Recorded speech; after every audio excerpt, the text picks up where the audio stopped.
Buon pomeriggio, buonasera a tutti. L'incontro che facciamo adesso parte da un libro, si chiama La fine del dibattito pubblico, è di Feltrinelli e lo ha scritto Mark Thompson, che è qui, che è il presidente del New York Times, l'amministratore delegato, e che viene però inglese, a 59 anni, viene dalla BBC, dove ha fatto il giornalista, ha fatto una carriera interna alla BBC come giornalista fino a diventare direttore generale della televisione britannica. E ha scritto questo libro che io di solito quando presento i libri sono asciutto, invece questo è un libro favoloso. Chiunque ami il giornalismo, il dibattito pubblico, si preoccupi di come siamo arrivati allo stato, qual è lo stato della discussione oggi, dello scontro, l'uso dei social, qualunque di queste domande avete, dovete leggere questo libro. E voglio incominciare nel presentarlo. Il libro nasce, il nucleo, da un ciclo di lezioni che Mark Thompson ha tenuto 4 anni fa a Oxford sulla retorica antica e contemporanea. E il bello è che lui si interroga molto sul fatto che c'è una relazione fortissima tra crisi del dibattito pubblico e crisi della democrazia. E allora però parte facendosi una domanda, analizza le varie risposte che vengono date sulla malattia, le varie diagnosi, e poi però dice, per me la fine del dibattito pubblico non è la conseguenza, ma è la causa. E vi voglio leggere un pezzo, perché c'è molta storia anche dentro, oltre che molta contemporaneità, molto racconto di questi giorni. Però dice, alcuni dei fenomeni che noto nella nostra retorica, come il linguaggio e il racconto fortemente schematici, gli slogan, le frasi memorabili, sono vecchi come il mondo. E non è nemmeno la prima volta che arriva qualcuno a sostenere che gli slogan, i trucchetti retorici, i feroci attacchi ad personam e le menzogne smaccate stanno sostituendo il dibattito razionale, o che la partigianeria estremista sta rendendo impossibile il governo di tutti i giorni. Da Platone a George Orwell, la storia dell'Occidente pullula di moniti sui difetti nel linguaggio politico del giorno, che porta a fondo con sé la stessa politica. Non c'è mai stata un'età dell'oro del linguaggio pubblico, un giardino dell'Eden in cui leader e popolo vivevano in perfetta armonia e i politici erano immancabilmente ragionevoli e cortesi l'uno con l'altro. Ugualmente spiegherò che ci sono alcuni specifici acceleratori che rendono eccezionali le attuali circostanze, in particolare la rivoluzione nei media e nelle comunicazioni e come essa ha interagito con le nostre culture politiche. E poi arriva a dire, è quando il linguaggio pubblico è carente e quindi non sono più possibili le scelte collettive, che la cultura in senso più ampio cola a picco e lo Stato inizia a crollare. Perdonatemi, leggo un'altra piccola citazione perché è importante per introdurre il nostro discorso. Ci ricorda che nel libro terzo della guerra del Peloponneso, Tucidide sostiene che un fattore importante del declino di Atene, da democrazia disfunzionale fino a tirannide e anarchia, è stata una mutazione del linguaggio. La gente iniziava a definire le cose come le pareva e andava perso il significato normale e accettato delle parole.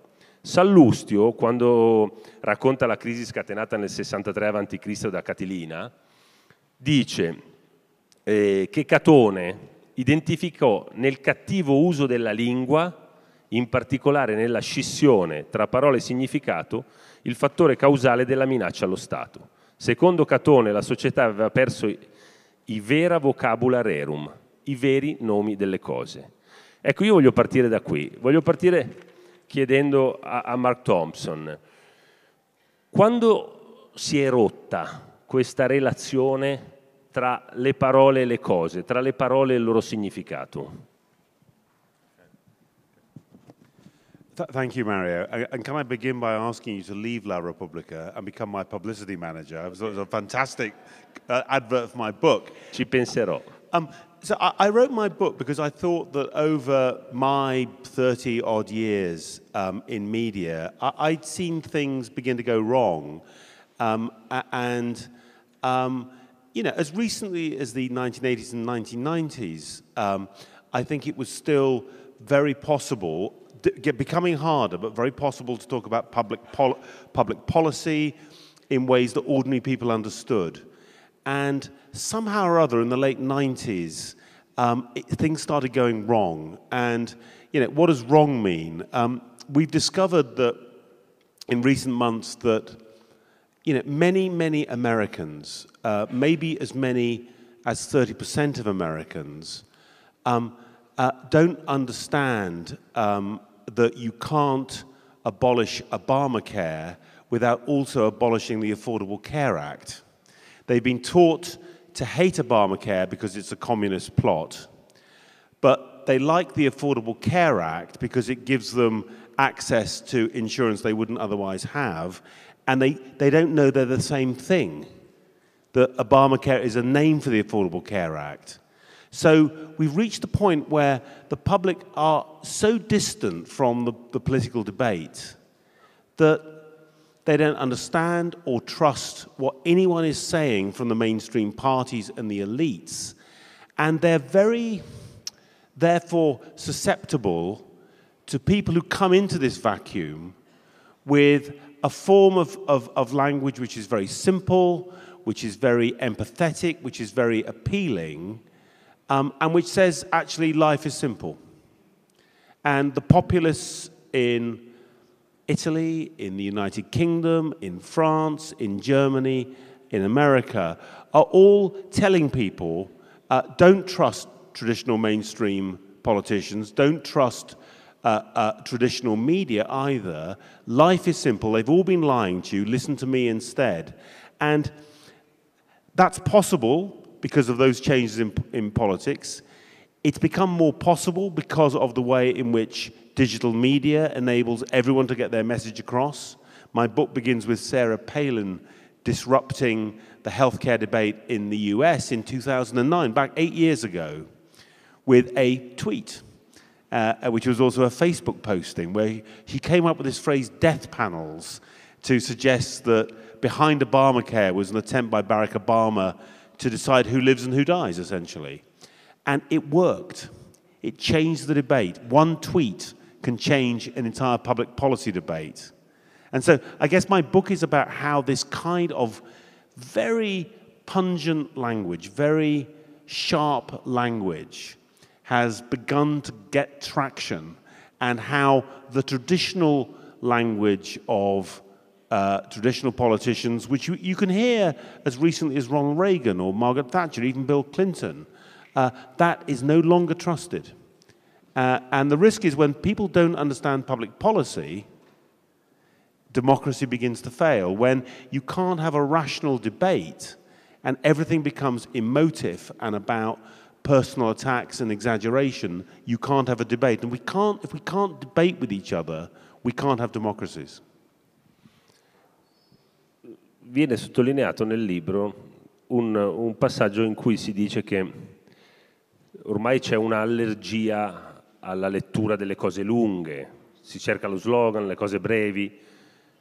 Too long, didn't read, TLDR, cioè l'idea che c'è fastidio, una cosa è troppo lunga e complessa, non mi ci avvicino più.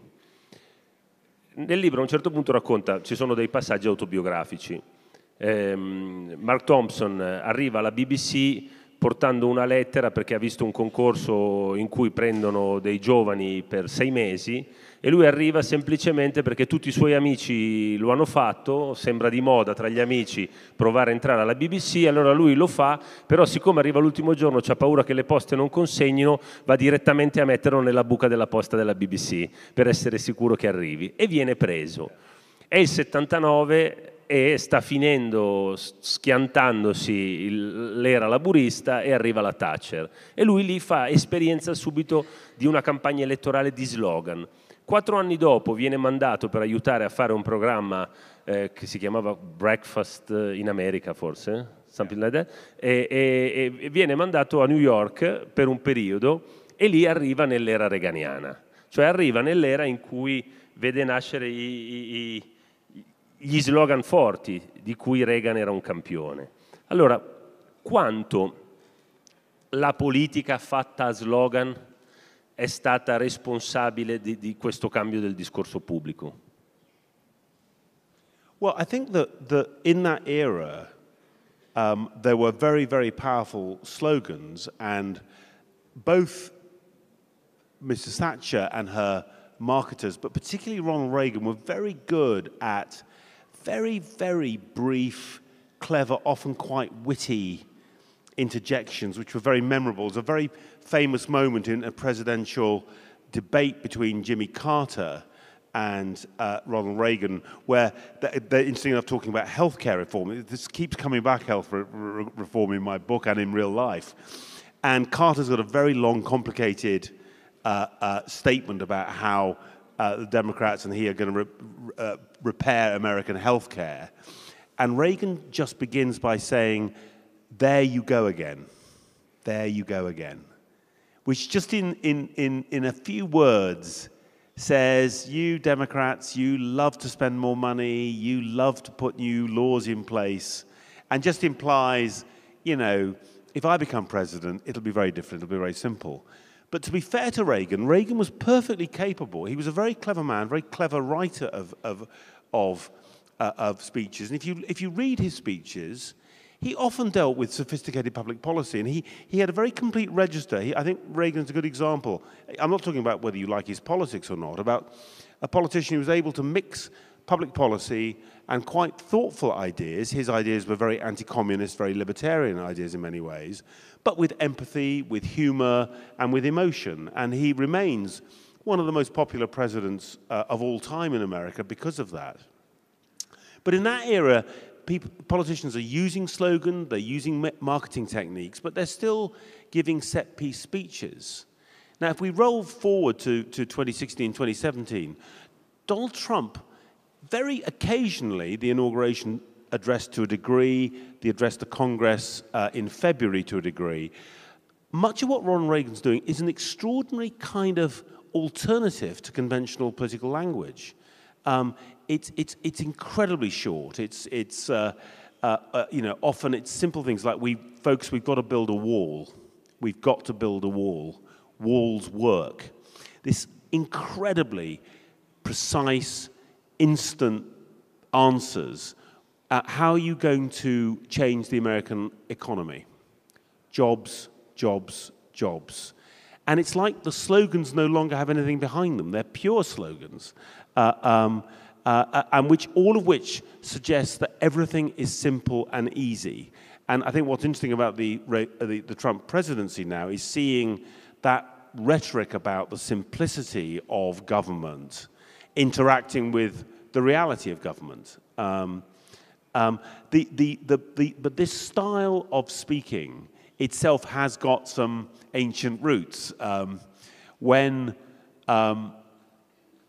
Julius Caesar is campaigning away from Rome, he wants to keep his name alive back in Rome, and he writes letters which can be literally nailed on street corners. So you don't want flowery language, you don't want kind of Ciceronian rhetoric, you want something simple. Veni, vidi, vici, I came, I saw, I conquered. And in a way, the rhetoric of Wall's work is like that. Now, Julius Caesar didn't have Twitter, but it turns out this kind of language, which the rhetoricians call parataxis, really works for Twitter and Facebook. It's a kind of language which is, it's the language of the general, the strong man. You know, I'm going to sweep away the lawyers and the politicians. I'm just going to get things done. And the exponents always claim that they're not using rhetoric. Silvio Berlusconi used to say, if there's one thing I can't abide, it's rhetoric. All I care about is what needs to get done.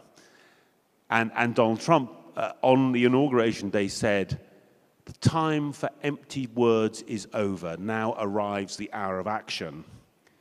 But the irony is, having said, "Now is the hour of action," actually what's followed since then largely are words. And even the executive orders, some of them I accept have made real, they kind of feel like they're rhetorical instruments. They're another way of talking.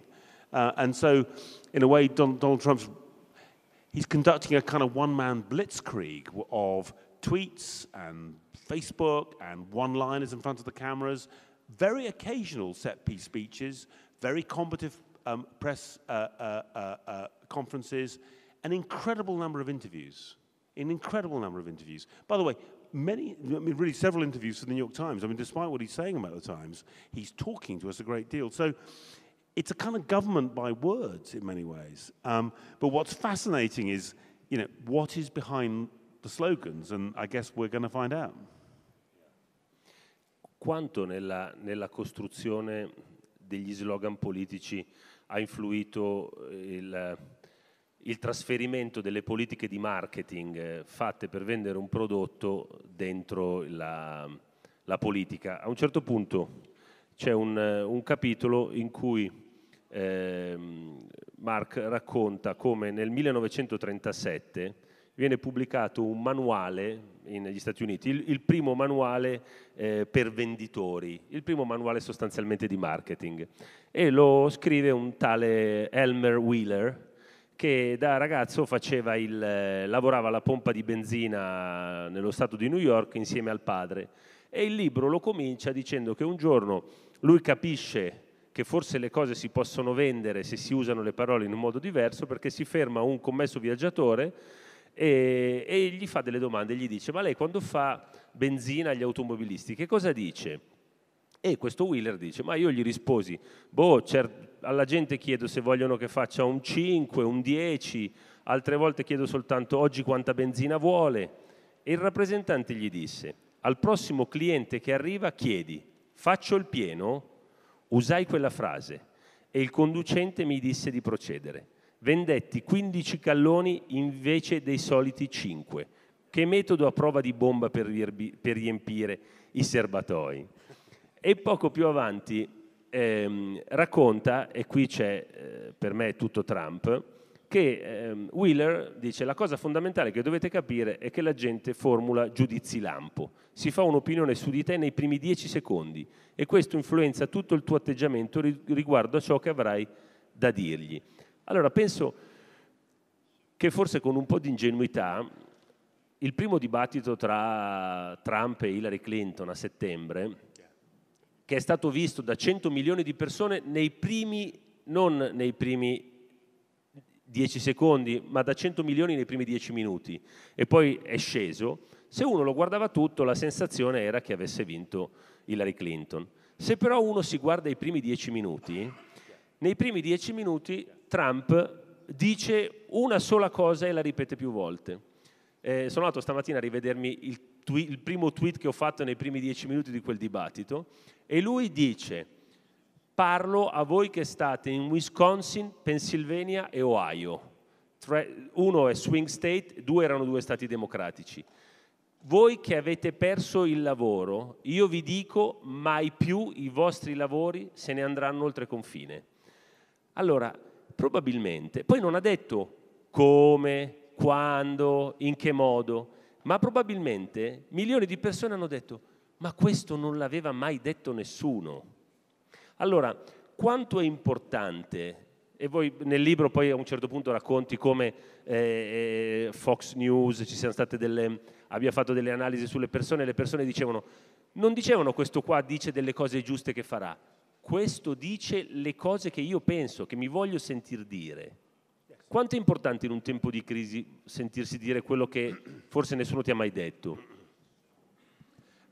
And to hear someone who is seemingly talking the way you talk and thinking the way you talk.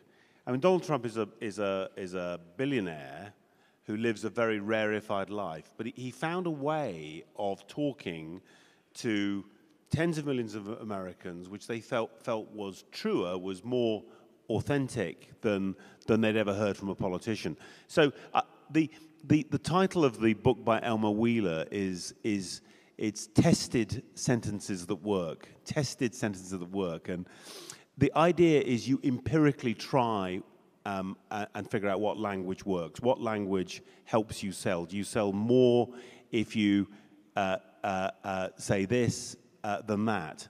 And incredibly, in 1937, Wheeler has created something he calls a psychogalvanometer, which is a bit like, I think, like a lie detector test. So he's strapping people up and seeing which words are in some way more effective than other words in 1937. So the whole idea of the empirical testing of language, which has now become Optimizely and A/B and multivariate testing on the internet and is highly, it's algorithmic, it's very sophisticated. He's kind of figured out back in 1937 that you can think of persuasion, in this case sales, as a science. Now we know that Donald Trump was using behavioral scientists and data. By the way, so was everyone else. Bernie Sanders was using Optimizely, and he was adjusting the way he expressed his policies on the internet by looking empirically at how people who hit his site. So everyone, including the most ideologically pure players, were using this technology. But with Donald Trump, it's really, if you look at the video, it's really striking that Hillary Clinton was speaking essentially always to the converted, to relatively small groups of fully paid up supporters, and she was typically sticking very close to a prepared script. And that meant she was learning very, very little from her public occasions. Trump was doing these very big, raucous rallies. There were hecklers, there were protesters, but he was listening, and he was also ad-libbing, and you can see him listening to see what works with the crowd, and he's doing a one-man kind of empirical experiment through the campaign of what words, what phrases resonate. He finds that the phrase political correctness in any form, if he says political correctness in any way, he gets a standing ovation. He doesn't have to say anything about it, really. He just has to say the words. And I think what political correctness, I think, meant to those crowds was actually something different from what it means to many people, I guess, in this room. To those crowds, I think political correctness means affirmative action, and it means the suggestion that jobs are taken away from white Americans and given to ethnic minorities. And I think, I mean, in other words, I think it's about a federal government which takes your job and your children's prospects away because it's so obsessed with other people. So, but he finds out just by trying it what works. And I think a lot of his campaign is based on this. He was asked, there was a moment in late August, September, because very few journalists believed you could win doing this. Most journalists assumed he would have to be reined in, would have to go back to the auto cue if he was going to win. And so he was asked, are you going to clean up your act? Are you going to be more responsible? And he says, I don't want to change the way I speak. It's what has got me here. It's the way I speak is the reason I'm now a candidate. So Trump himself makes the connection between the way he speaks and I would say also the way he listens as the reason that he's now in the White House. Ecco, esattamente questo mi interessa, il modo in cui lui ha ascoltato.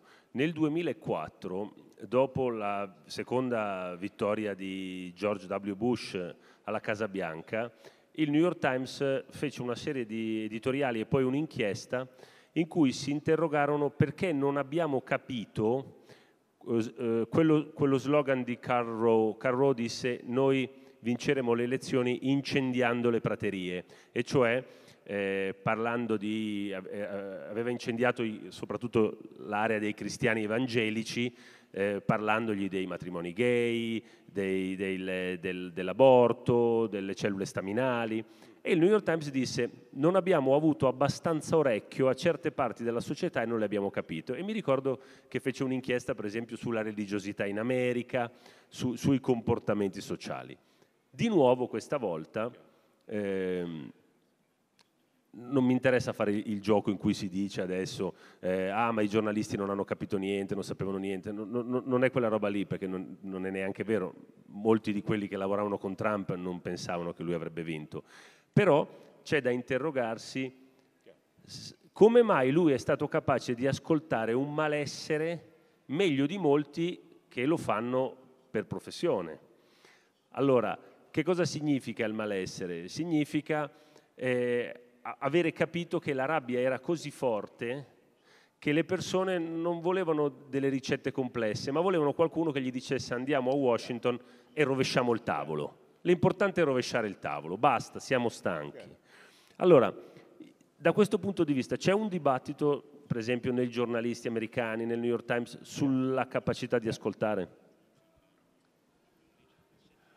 So I think this is a really interesting area. I think the anger point, first of all, and the fact that he intuited the anger is very interesting. It's complex. He used the phrase in the inauguration address, "this American carnage," and part of his technique is to exaggerate, but also, as it were, to argue from the particular to the general. So if one Mexican immigrant is found to be guilty of rape, he seems to imply that all Mexicans are rapists. If somebody's lost their job or been the victim of violence, that everyone in America lives in fear. But the intuition he had was that was sufficiently widespread that he wouldn't just be talking to a minority, but to a surprisingly large number of Americans. And I think that what many people, I think the media, but also, it must be said, both parties, and by the way, the Trump camp themselves also were taken by surprise by his victory. So pretty much all of the observers were taken by surprise, but it tells you something about Trump's intuition. What essentially happened, I think, though with a very big caveat that I'm no longer a practicing journalist and I'm not an American, so I'm not an expert in this, is that the anger spread further into more affluent households and into the suburbs than people thought. And I think one of the issues the left had is they came up with a stereotype of an angry blue-collar man in a baseball cap as a stereotypical Trump supporter, and thought that was a small group of people. As we now know, a majority of women voted for Trump, and almost as many women with white women with college degrees voted for Trump as voted for Hillary Clinton. It's very close. White women with college degrees, very finely balanced between the two candidates. So I think to me, it's the journalistic question is, how do you weigh the anger versus, and frankly, people's reaction to exaggeration relative to the facts? And what is so interesting, and I think it's a profound point, which takes us back to rhetoric, is emotion and a sense of identity, particularly when you think your values are under pressure, is incredibly important. What Aristotle says is that persuasion, being persuaded, isn't just about reason and argument and evidence, that he calls that logos, but it's also about your mood, pathos, and the kind of character and the empathy you have with the speaker. The speaker's character he calls ethos. And ethos and pathos are incredibly important. And it seems to me that what happened with certainly the world's elites, the economists, the social scientists, the political scientists, they thought it was all about logic and reason and making an argument based on the evidence, and forgot that how people feel really matters as well. And his insight, I mean, I would say what one would say about Donald Trump is he's pretty good on the ethos and pathos front in rhetorical terms. It's completely unclear about whether there's any reason in the mix at all. In other words, whether this can be turned into rational policy at all. But he definitely understood that there was an imbalance in politics. And his opportunity was this chance to demonstrate empathy in a way which won the moment. And obviously we can see populists trying to do the same. I will give you one more example, which is the Leave campaign in last year's UK referendum didn't have as many experts on their side as Remain did, so they rubbished the idea of experts. Michael Gove, one of the Leave leaders, said, I think this country's had enough of experts. But they also came up with two slogans, Take Back Control and Independence Day. Now, any rational person says, take back control of what? What do you think, what does that mean? What are you going to take back control of? And when you talk about independence, I mean, realistically kind of floating on your own in the North Atlantic, is that really independence? But it misses the emotional point. People they feel a loss of agency, they feel they're powerless. So somebody says to them, you can take back control, that's a very powerful message. And independence, of course, again, it's the same point, really. You don't want to be, you know, enthralled to somebody else. You want to be able to make your own decisions. So I think the populace as a whole, you can argue about whether this is cynical or not, they're seizing this moment to say, actually, we are listening to you, we come back to you. Non pensi che ci sia anche da riaggiornare le chiavi interpretative della società? Dopo i discorsi sessisti di Donald Trump, tutti gli intellettuali, i giornalisti del pianeta dicevano beh, non può più vincere.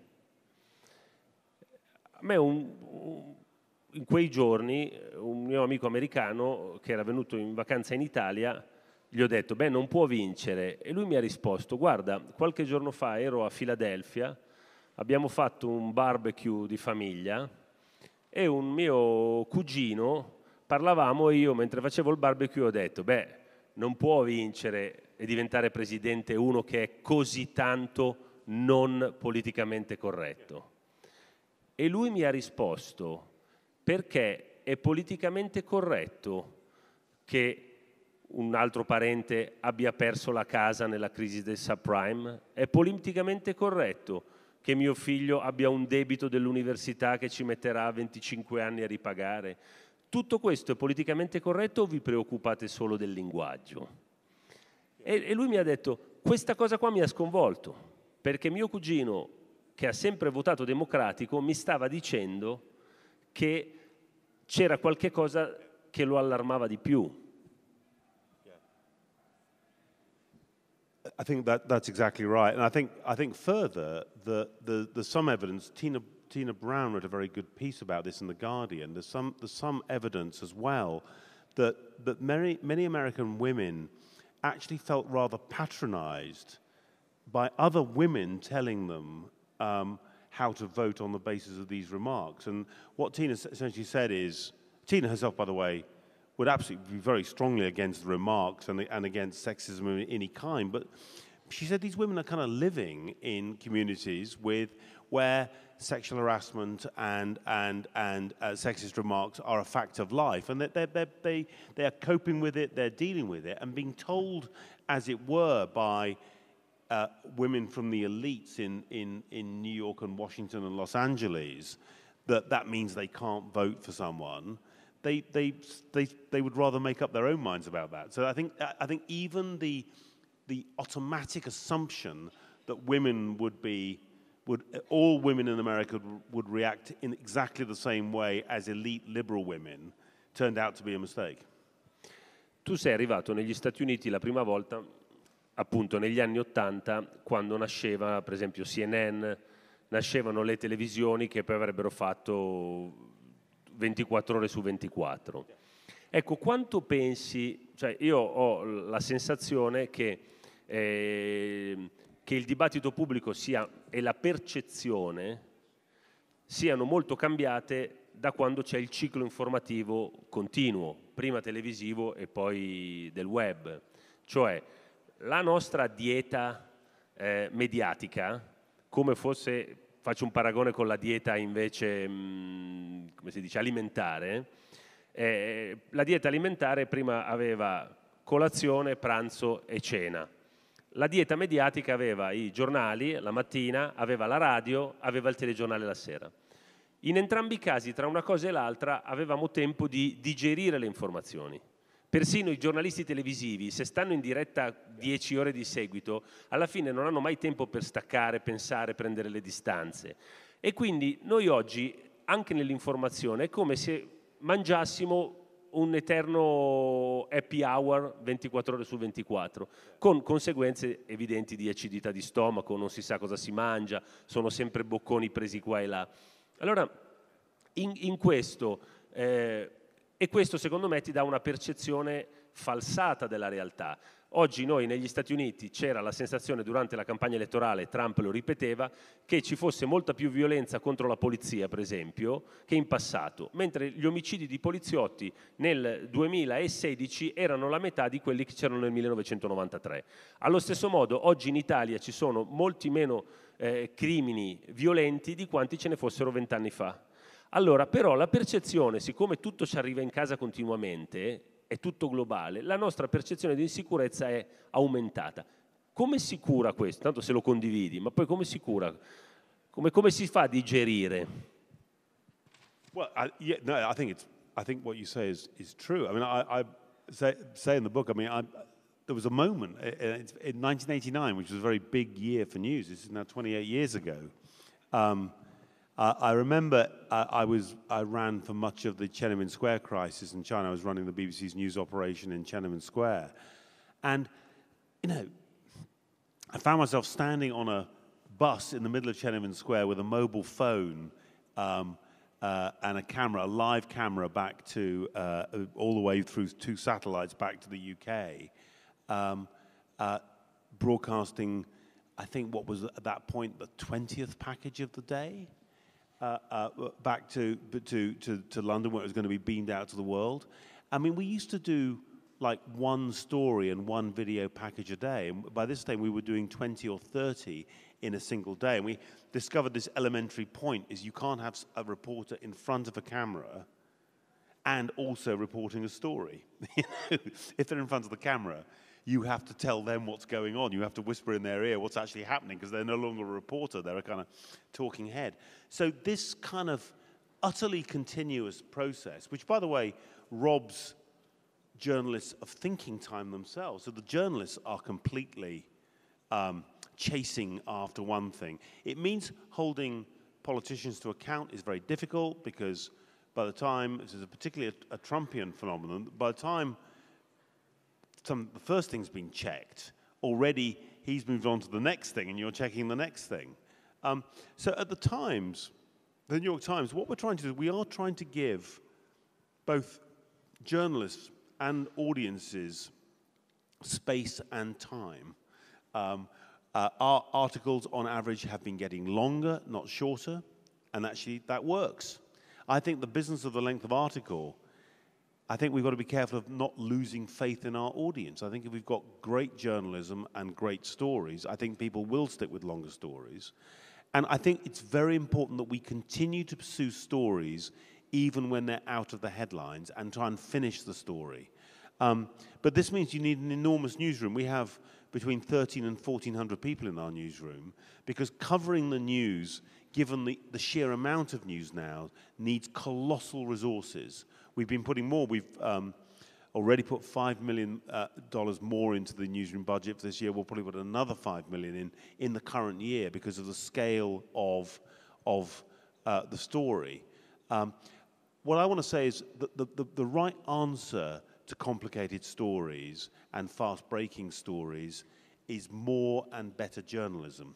From our point of view, it's the only answer we can give. And I think that gigantic stories like American politics now, the future of Europe, really call on journalists and the proprietors of newspapers and TV stations to find the means to enable our kind of frontline troops to do their job and cover these stories as well as they can be covered. Ecco, andiamo alle soluzioni. Il libro si chiude, è un libro che fa preoccupare parecchio, si chiude però con un tono ottimista. Leggo le ultime righe, dice: ma non disperiamo, il linguaggio pubblico è risolto altre volte, come in Inghilterra nei decenni successivi alla guerra civile, in certi casi anche quando era già stata impartita l'estrema unzione. La ripresa non dipende dalla vittoria di un'ideologia sull'altra, né dai ponderati inviti alla riforma, ma da un volgere della marea nella cultura e nella società. Siamo creature di buon senso e sappiamo che la nostra vita insieme dipende dalla nostra capacità di risolvere i dissidi, almeno quasi sempre. Prima o poi dovrebbe spuntare un nuovo linguaggio della persuasione ragionevole, solo che non sappiamo ancora quando. Allora, cosa potete fare durante questo incerto tempo? Aprite le orecchie, usate il giudizio, pensate, parlate, ridete, squarciate il baccano. Io lo trovo un finale strepitoso. E ti voglio chiedere questo.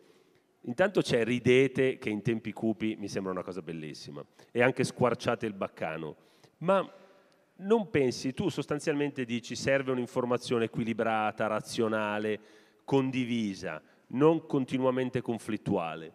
Ma non pensi, ti chiedo, ma può davvero servire parlare diverso? Se uno scala le marce e scende di tono, che cos'è questo? È rivoluzionario o si rischia di diventare ininfluenti e inesistenti in un dibattito invece così rumoroso? Well, I think you talk about laughing. I think satirists and satire have a really important role to play. I mean, in many ways, satirists are they're the kind of street cleaners of rhetoric. I mean, a lot of what they do is they make fun of the way people speak, the absurdities, the contradictions of the way public figures speak. And I think actually, it's not an accident, you know, going back to Aristophanes and Juvenal, that in moments of extreme political stress, satire is at its most important and often at its best. And we're seeing, I think, both in Britain, but particularly in the United States, an amazing revival of satire right now. So I actually think making fun of what's happening is a way of understanding what's happening and a way of getting people to put what's happening in context. But yes, I think we need to find a different tone of voice. I think the listening point, Martin Heidegger described rhetoric as the art of listening, not the art of speaking, but the art of listening.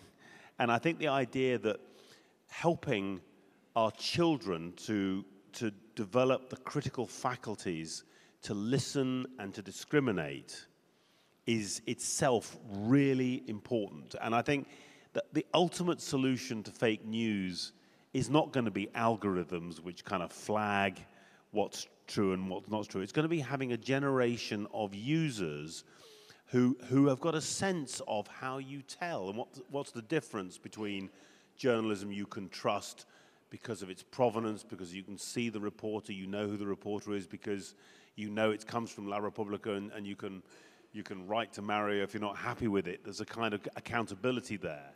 And so the listening part I think is really important. But I think finding a way of speaking which people really understand is important. And I think also carrying on with arguments until you've made your case to the satisfaction of the person who's listening. I think there's a real problem that particularly the elites think that it's okay to stop an argument when you've convinced yourself and you've convinced your friends. So, free trade, is it a good thing? Most of the world's elite thinks it's a really good thing, but they stopped telling people why it was good years ago. And nowhere in the Brexit debate that I heard, and nowhere in the American presidential debate did I hear the case for free trade being made. Vaccine safety. Are vaccines safe? Scientists and medical people are convinced they are. I'm convinced they are. But we've stopped making the case, and you hear scientists saying we should stop people who deny vaccine safety being heard. Immigration. I believe that immigration is a good thing. It helps societies in many ways. Nobody makes the case for immigration. And in fact, I certainly believe in the UK, and I think in America as well, there was an attempt to suppress a debate about immigration. Everyone knew that public anxiety was rising about immigration, but people didn't want to talk about it for fear it would increase racism. So they said, well, let's try not talking about it. And I think one of the reasons we've seen populism rising across the Western world is because of a well-intentioned attempt to stop the debate happening. One of the things I did at the BBC was allowed an extreme right-wing figure to appear on a very big debate, because I think you should have debates. You should let the public decide. And so I think at the bottom of everything, I think you have to trust the public. You have to, and they will trust us. They will trust the media, and they will trust politicians if we regain our trust in them. And frankly, producing crap for clickbait because you don't think people have got an attention span is not trusting them. You have to trust them and trust that they want serious journalism. Ecco, tu dici trust the public, ma ti chiedo questo. Nel libro tu dici molto cosa deve fare, come si deve ripensare il giornalismo, come dovrebbe cambiare il dibattito pubblico dei politici. Che responsabilità hanno i cittadini, abbiamo come cittadini e come lettori? Nel senso, per esempio, cioè, non pensi che sia utile anche un richiamo alle responsabilità di informarsi, di fare fatica? Quando si dice, lo scrivi anche nel tuo libro, che dici in Inghilterra la campagna col Brexit, la campagna ha fregato la città, i vecchi hanno fregato i giovani e i giovani saranno vittime di questo, di Brexit. Poi però uno va a vedere che i giovani hanno votato sì, ma la percentuale di giovani che ha votato è inferiore, cioè quelli che hanno sotto i 25 anni sono molto in meno di quelli che hanno più di 80 anni. Allora ti chiedo, ma uno anziché dire poveri giovani, non dovrebbe dire giovani, era vostro dovere andare a votare, dovete rimboccarvi le maniche e fare il vostro pezzo, non è che dovete stare a aspettare e piangervi addosso. Yeah. So I think that at the bottom of this, there's an obvious point, which is voters, citizens, always bear the consequences. I mean, in the end, if bad government happens, the public bear the consequences. The British public are going to bear the consequences for Brexit. And if, by the way, Brexit is economically very problematic or even disastrous, which is possible, it'll be the people who voted for Brexit who bear the worst consequences. And I think what we have to do in our schools and colleges and more broadly is remind people this stuff is serious. It may seem distant and unimportant, but the day to find out what the European Union is by Googling the term, the right day for that is before, not after the vote. Google saw a spike of inquiries about what Europe is after the vote. That's not the right moment. And so I do think trying to encourage citizens to understand that the future is serious, the world faces, there are many great opportunities, in many ways life is better than it used to be, but there are many, many big issues, and the consequences of not getting involved can be very serious for Western societies. But I have to say, I think we earn the right to say that to citizens when we show, in a sense, that we can interact with them ourselves with empathy and sympathy and understanding, as well as with our great articulate skills and everything we bring to the table. And I think there's something about re-establishing the relationship between media, politicians, and the public, which, in a perfect world, everyone would do it at the same time, but it's probably got to begin with us. Realistically, it's got to begin with us. Io vedo che abbiamo ancora tipo 5-10 minuti, ma vorrei farti 3 domande, vorrei passare al tuo lavoro. Intanto ti vorrei chiedere una cosa. Tu sei un inglese che è andato al New York Times. Un inglese è Jerry Baker, che è il direttore del Wall Street Journal, e un australiano è Robert Thompson, che è l'amministratore delegato di News Corp. Come mai prendono gli inglesi a guidare i giornali americani? So it's kind of, I mean, this is a puzzle. And by the way, I've been asked by an awful lot of people, including people in the American news business, this question. And I haven't got a straight answer. I mean, the one thing I would say is that I think there's more of a tradition in Britain and and Australia for careers which move between the business side and the newsroom. I'm really a church. I'm a bishop. I grew up on the church side of the divide. But in television, particularly British television, you end up doing a lot of management and leadership as well. And because television is so expensive, you worry about economics and budgets and spreadsheets and all of that. And I think we do end up with more of an understanding that it's useful if you understand both. And my fundamental belief is, I was a pretty good journalist and a pretty good editor, but there are lots of good journalists and editors. In the end, the battle for the future of journalism and high-quality content is going to be won in the fields of strategy and economics. Can we figure it out? And so I thought that was the most important thing to do.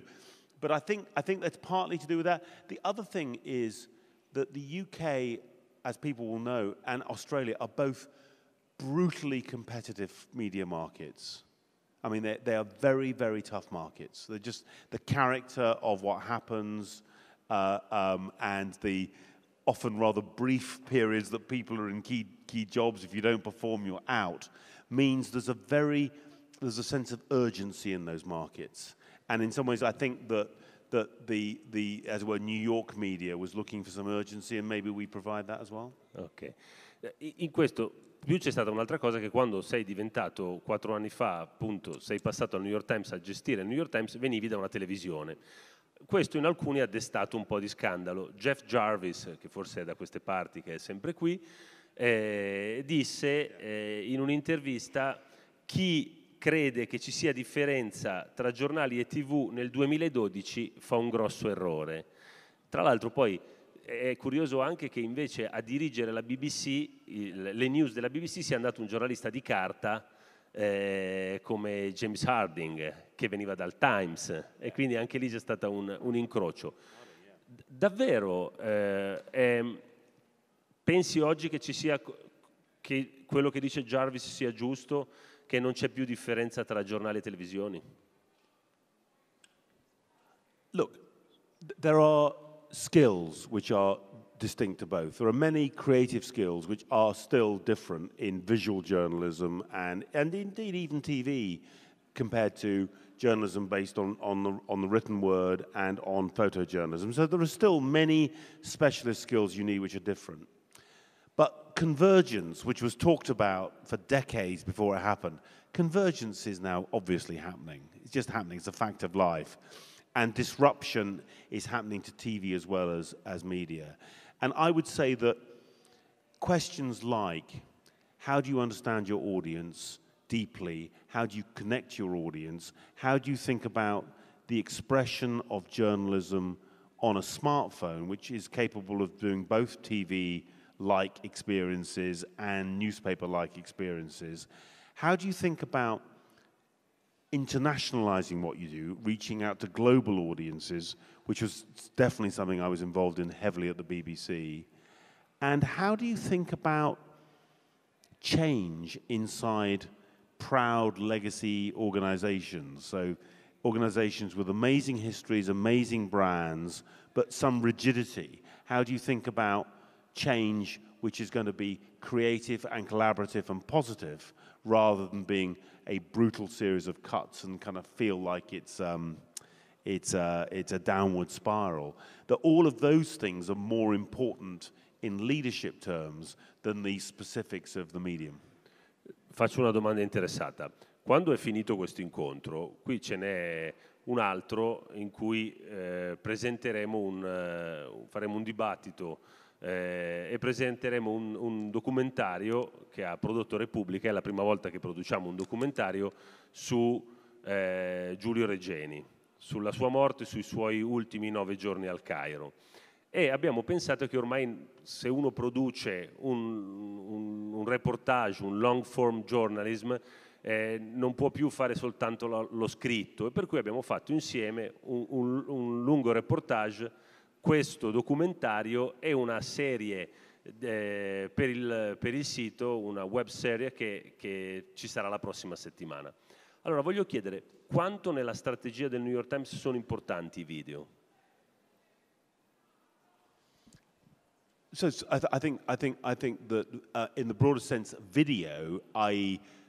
moving pictures and sound, are incredibly important. And by the way, they're important to covering straight news. I mean, the most important application of video for us is the application of video in our reporting of the news, which we think is increasingly going to be a mixture of. I think the spine is always going to be the written word, but of video, virtual reality, augmented reality, photojournalism, infographics, and so forth. But for the right stories, I think long-form video in the form of documentaries is a wonderful thing to do. I think it's culturally very important. I think it's a great way of doing certain kinds of journalistic story. I've been involved for too long in the documentary business to believe that it's a get-rich-quick scheme. The documentary makers I know, I have many friends who are documentary makers, don't drive around in Ferraris. It's a tough business. It's not a solution to the monetization problems for newspapers. But I think it's a really valuable thing to do. And I think right now we're seeing a renaissance of specifically documentaries which are focused on narrative investigative journalism. And it's a fabulous way of storytelling for a certain kind of investigative story.